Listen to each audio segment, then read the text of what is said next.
Peter, Releasing in Australian cinemas is a new documentary on April 2nd called Dance for Your Life. And it's my great pleasure to be speaking to the director of Dance for Your Life, Luke Cornish. Luke, welcome to Movie Metropolis. thank you very much for having me, Peter. It's a pleasure to be here. Pleasure to be launching a movie in this day and age. Yes. Pleasure to be launching a documentary at the cinema in this day and age.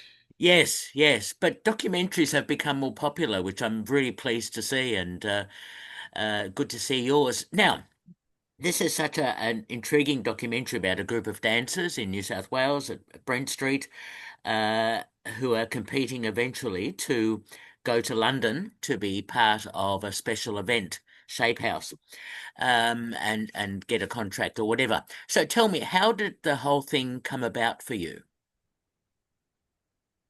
Well, I'm not sure if you're familiar with, we did a series called Dance Life for Amazon Prime, which was released last end of last well, beginning of it last year. Um, and this is a sort of spin-off from that. And we definitely knew the story wasn't over. We had a really great sort of with great ratings. We were in the top 10 in 28 different countries. It was a global release, great fanfare. I think we were in the top 10 in Australia for 7 weeks. So we felt like great, smashed it. There's definitely an audience for this type of documentary. And been a fan of dance my whole life. So just didn't really want to let it go, but didn't also want to create something that didn't feel like an upgrade. It didn't feel like something a bit more. We didn't want to do the revolving door of we're back at school now again because the Dance Life, the series is about their training just before they enter the professional landscape of what would be a commercial dancer or a musical theatre dancer, etc., etc. Basically, just before you become a pro, you have to do this training. So we didn't want to do the same thing again. Many iterations, thoughts were had, concepts were thought of, go to Hollywood, follow on the dancers want to, back up tour that they've got, etc., etc. And we also didn't want to lose, we didn't want to lose the old cast, but we knew that there was new absolute talent. I mean, when it's talent, I mean like once in a lifetime dancers. We had one in season one who was an absolute virtuoso who I'm yet to see another person dance like. And there was a young woman coming up the ranks who I had Jade Barnes is my co-creator, co everything basically on the film with me. She kept telling me, "There's this young girl. She's the new him. Like you don't understand." And she's the dancer in the group, and she puts the fire up under me and says, like, you've got to get it, mate. Like it's gonna be so special. And so long story short, we knew we wanted to be able to use the old people or create a concept that allowed the old cast to interact with these new people, creating some new intriguing characters, but keeping hold of some of our old favorites. And unbeknownst to me, Janet Jackson's choreographer, whose name is Dean Lee, had actually watched the show, and he was, I mean, like yeah, I presume you've seen the film. I never Yes. saw any interviews. If the you have, like, so I mean, like his story by itself is just unbelievable. I mean, like he said to me, "Dance changes life." It's one of his mottos that dance can change your life, and the whole premise, dance for your life, like it all sounds like hyperbole. It sounds overly dramatic. They speak to it in the movie, which I love, and it separates us from that reality TV space. It sounds ridiculous, but we are literally talking about people who have, come from the Congo and had to flee the war there and have taught themselves how to dance in refugee camps. Dance has changed their life, literally. So there's so few spots. We know there's high competition there. We know there's high talent there. So Dean Lee's the guy who runs Shapehouse Dance Theatre. He spoke to Brent Street, who is the old person, and they came up with this concept of like, right, let's like get the best dancer from Australia to come over to the UK, join the company, and let's film this process and let it go. The hair-raising thing for me was that I so badly wanted some of our old cast to make it in, but we obviously couldn't control the auditions. So I was sitting there like A, just trying to capture the story, and B, just going, please let my characters get through. And fortunately, a few of them, a few didn't make it, a few did make it, and a few great new characters made it in there. So I was delighted by the whole proposition. I was delighted to meet Dean. He's a true teacher, a true mentor, and it gave the film a different flavor to the series, which I think people are going to really enjoy. It's a very different. It's the same, but like an upgrade to Dance Life. Okay, no, that's well explained, and you've So explained the title, of course, very well, and the whole process. It's interesting at the start. I thought that because many of them wanted to be backup dancers and all that sort of thing, that it was a chorus line type approach. How they were being culled, and eventually the last group that had to go through these massive rehearsals. So, yes, great reference. yeah, no, I found that really interesting. Honest to God, I mean, okay, so the one thing I missed out of that explanation was when we were kind of trying to come up with this concept of what we watch, what we would, what what is the life of a dancer that we can tell after training has finished? Because we told the pre, now we want to say the post. And on the first day of filming for Dance Live, the students were asked one by one to stand up, do an icebreaker question, which was, what's your favorite TV show? What are you watching right now? And what is your dream? And I'm telling you, it was 100 out of 100% said favorite TV show Euphoria. And second, couples didn't say that, but nearly all said that. But everybody said backup dancer. It was ringing in my ears. Like they just want to be on stage. They want to do Super Bowl. They want to be, they want to walk down next to that artist's shoulder. They want to have that experience because they're in the background and they're kind of they're so close to being the stars.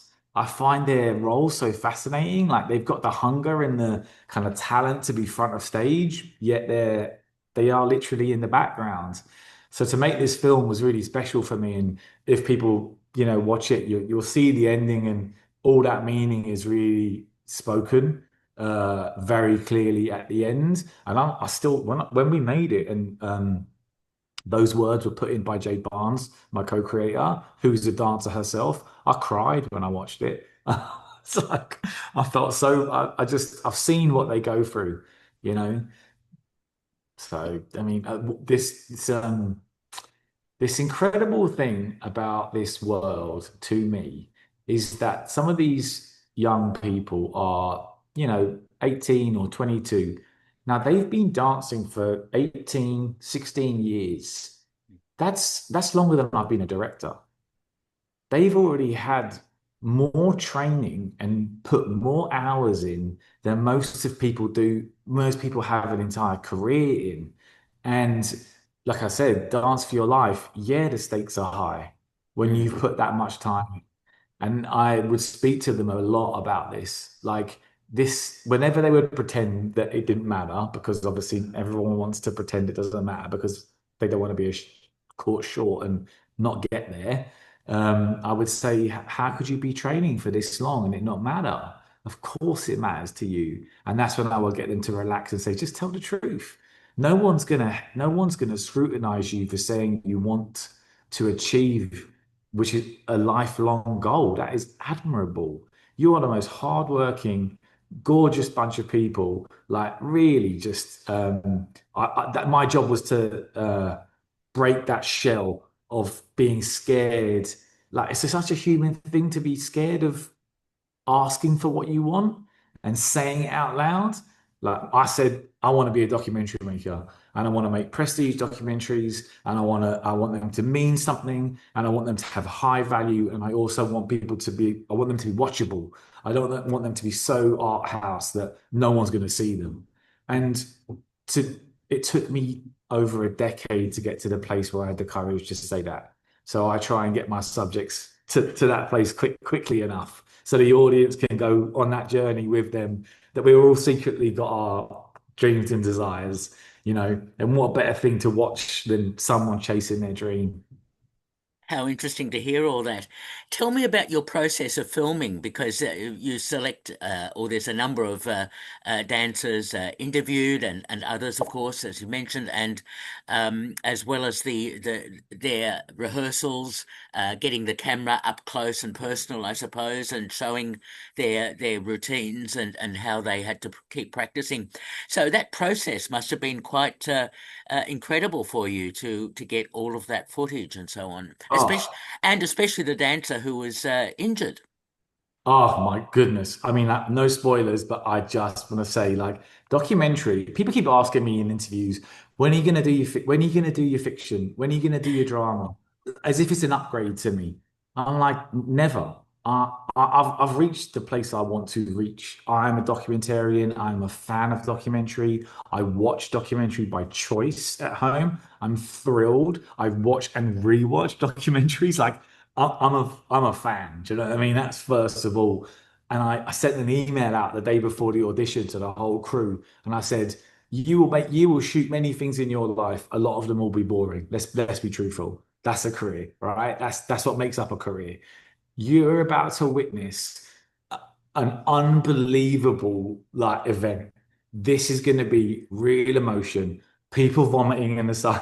People working so hard, they're vomiting, they're crying, they're getting injured, they're fighting, they're overjoyed. It's like you want every emotion under the sun, good and bad. You're going to see it. You're going to see it tomorrow. Take a moment, enjoy it. It's going to be hard work. And that's how I feel. I feel privileged to be there, to be completely honest. I mean, the actual technical aspect of it, I've got down because I've been shooting for so long myself. And I have a cracker team who know exactly what I like. And I like incredibly naturalistic sort of styles of shots. I don't use a lot of light. Sorry, I don't use a lot of light that is not natural. It enables me to be very quick. And I have a camera that shoots in low light, which enables me to be really fast in my setup, but it still has a really cinematic look to it. And I tried to go for what I love to call like the gritty pretty, which is like if there's a fantastic moment going on and someone's been injured and you've got to pick the camera up and it's shaking, or someone's got to do it on their iPhone, then it's going in because it's content above everything. However, when we want to flex our muscles and show that we are also like precious about our cinematography, we will spend the time to combine those moments so you get this gorgeous, very cinematic look to some of the shots, and it's set up like that, and it feels very prestigious. But so if someone's going to break their ankle and it's going to look like rubbish, we're going to shoot it regardless of if it's on an iPhone or anything. So that's really the approach to filmmaking. I'm like, content is king, and we follow that rule. Okay, again, so interesting, and it's interesting some of the backstories and other aspects that some of them have, and so on. So I can imagine the editing process is quite difficult because it's you'd have so much footage. How are you going to put it all together? You're looking at a man with PTSD. That's all I'm saying. The editing is the hardest part. It's much harder than production, because what you think is going to what you, this is okay. I'll give you the best piece of advice I've ever heard in terms of the edit, because you write a bit of a script beforehand, so you try to know where you're going, and the script is nonsense in documentary. You're just trying to basically set up events that are good, you think are going to be interesting. Like there's an audition, better film that. And then I set, write a bunch of questions about, do you want, how much will this mean to you, etc. But the script is so vague that you can't follow it.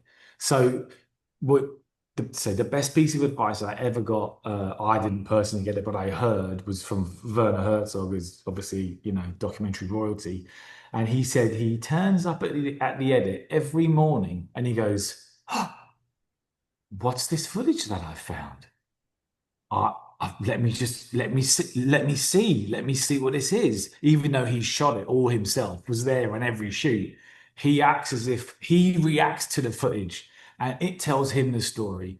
My job as an editor is to understand story enough to create a satisfying plot, which has already been established beforehand, so I don't have to worry about that. But it's to extract meaning out of what I'm seeing and not be pretentious or protective of an idea as a director and go, "Oh, this was a fabulous idea that I had, and I spent so much time shooting it, and I'm going to shoehorn this in because it looks the best." I'm like, no, it doesn't fit. It doesn't feel right. It's not emotionally true. And my ultimate goal is to make people feel things, is to make people, and that's what they remember anyway, and to make a cohesive thread of a storyline where ultimately we're watching people change, we're watching people face adversity, and we're watching the way in which that impacts them. And hopefully, I then, once I've seen that, because I've shot it, I'll shoot their backstories and I'll start asking questions, knowing, okay, how did this, like, why were those choices made? So I start asking backstory questions that I know, okay, this is where this has come from. This is where this obsession has come from. Why do you want this so much? Okay, it makes sense. Of course, you're willing to do this. You have no parents. You don't know what it means to be loved. You're an orphan. So of course you want the dance industry to love you. Like it just, these things all come, like it becomes obvious as you're going and you meet people what they're what that push is. And that is, I love revealing that. I love finding that's like, I don't know, the psychologist in me or like the best friend in me or I've always been the agony aunt out of all my mates anyway. Like I was 8 years old and my sisters who were 18 were asking me for relationship advice. 8 years old, never had a relationship, and obviously to speak of, never even kissed anyone. And I remember giving them relationship advice. So there's always been something in me that's been interested in people and what, why, where, how. And that's the job I'm doing, now as a grown man with a lot more experience and a lot more uh, information about, about causality, let's just say, where and why people do things to me is incredibly interesting. And if those things are going to actually make or break them in their choices that they're confronted with. Yes. Yeah. Oh, all really interesting and well explained. Tell me, were there any challenges in shooting in London? I mean, like every production's got challenges.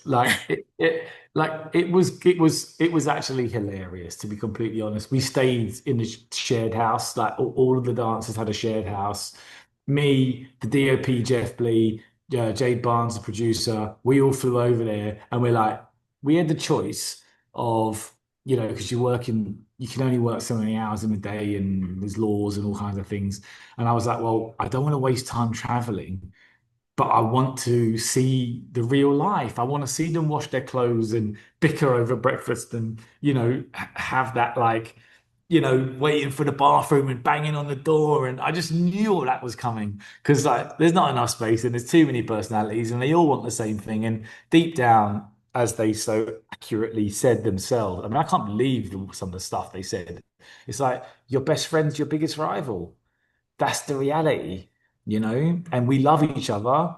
But if you come for the position I want, I'm going to fight you for it. Hmm. And then I'll go home and sleep in the same room as you that night. So, challenges. were sleeping in a house full of young people who were absolutely determined to prank me. Every single day, I pushed my suitcase up against the door, and then I pushed another suitcase up against the door to my bed, so I knew they couldn't get in. Like that's how I was like, okay, I need sleep, even if it's going to be 3 hours. Do not take that away from me. So there wasn't really any major challenges, to be fair. No catastrophes, but staying in a house with a bunch of young people was quite an experience. Well, again, so interesting to hear that. Now, it's great that the film is releasing in cinemas and having Mushroom behind you and etc. to be able to screen the film. And I gather it will also be screened internationally. So we're waiting for your international deal to come through. I have been trying to stay out of all of the business side of things and stick to the creative. So again, like Jade Barnes, Brendan, Perpetual, the other production company that are involved in this, Perpetual Pictures, and Mushroom, they are handling that side of things. I think we'll get a distribution deal internationally. I'm almost certain. It's half shot in England. The tragedy of that film not being shown in England would just kill me. But right now, we're heavily focused on making sure the launch in Australia hits. I'm telling you, the few screens that have been released, I'm not. This is not a PR stunt. Like it's like 25 minutes. The cinema's sold out. Every single one of them. We've got two like special screening, which is a premieres. They've both been released 15 minutes back, like they're staggered. 15 minutes. One starts at 6:30, one starts at 6:45. Yep. They're both sold out straight away. So it's like I'm like, please, everybody, don't think film will be on in the cinemas for weeks and weeks. We are not Marvel. We are an independent film made by independent filmmakers with a really important, and I haven't even talked about like the deep stuff in the movie that is like thematically is so important to me. But I just want to say to the audience, go out that first weekend, buy the ticket. Don't think it's going to be on the following. Don't assume it's going to be on the following weekend. Go to Google and type in "Dance for Your Life." Where's it showing near me? And then buy a ticket that first weekend because that will indicate to the movie business to the cinemas, oh great, there's an appetite for it, and they'll extend us a second week. Without that, we'll be taken off. So that's the reality of Yep. where we're at as an industry. And I really want people to not miss it because they just assume that it's on for whenever they want. It's just not like that for us. We don't have a big studio behind us, unfortunately. So please, just first weekend, smash it, show everybody that it's really worth seeing. And it's not a film only about dance. It really, really isn't. It's about so much more than that. It certainly is. It's about personal battles and about career aspirations, a whole range of things. So there's a lot going on. Tell me, how have your cast, Dean, etc., how have they all reacted to your film? Oh, that's such a good question, right? Okay, so I get so nervous when I have to show the cast. That's my moment of like literally like sick to the stomach, like butterflies, is that first screening. And because the people, one of the reasons why my films work is because the people I'm with trust me as a collaborator. I I am only as good as the content they provide me. I explain this to them. I explain that I don't set people up, and I explain that I'm honest in the portrayal of the people that I film. That means if you do something wrong, I'll show it. And if you do something right, I'll show it. So just be yourselves, turn up, and know that I'm not going to sabotage you in any way. So when it comes time to actually show it to them, I feel this huge burden that they've trusted me because I've told them that they open up and I mean, you've seen the film, like people are revealing things like, I mean, I just want to talk about Emily for 1 second, who's a young girl who, I mean, they're all suffering some form of body dysmorphia, but this girl, she won't turn up to dance class without a t-shirt on. Everyone else is in crop tops and she wears a t-shirt. She can't look at herself in the mirror. She's so ashamed of her own body. This same girl has given me archival footage of herself in her bedroom crying, looking at herself in the mirror. Do you know how brave she is? Mm. I wouldn't do that. I mean, I'm like, you've trusted me to not like make fun of you or handle that in an insensitive way. You know, I've shown you she's my hero, man. Like, I honestly think the world of her, and I get that attachment to my subjects. So I really want them to look at that film and see it and say, yeah, you represented us fairly, accurately, and God damn it, those dance scenes are fantastic. And I mean, the best reaction for this one was that one of them just slapped the table and she said, Luke, you've turned our life into a movie. And it was all positive. It was all apart from people feeling like, oh, so they obviously feel scared about how the public are going to react because they've been so honest. In terms of their relationship with me, we are solid. They know I didn't do anyone dirty. I did as I said I would do, which is to tell the truth, make it and make an entertaining film at the same time. Yep. All good. All sounds really interesting and very good. Just to conclude, Luke, are you working on any other projects, any other films, whatever at the moment? I sure am. I'm literally working on one right now. And there's a big, huge wall over there full of really interesting boards with, yes, I'm working on a very interesting new film. Okay. It's yet to be released, but it will be a very important and widely spoken of film because of the talent that's involved in it. But it's with a very, very, very, very, very, very famous person, and that's good because people will get press. You know what I mean? It's for me now to defame to take the fame away and find the human person, find the human, and that's what I'm working on right now. So yeah, Sounds good. Look forward to it. you'll love it. I'm telling you already, you'll love it. I'm sure I will. Look, it's great talking to you. We've been speaking to Luke Cornish, the director of Dance for Your Life, which is releasing in cinemas on the 2nd of April. Luke, it's been a pleasure talking to you. Thank you so much. My pleasure. Thank you very much.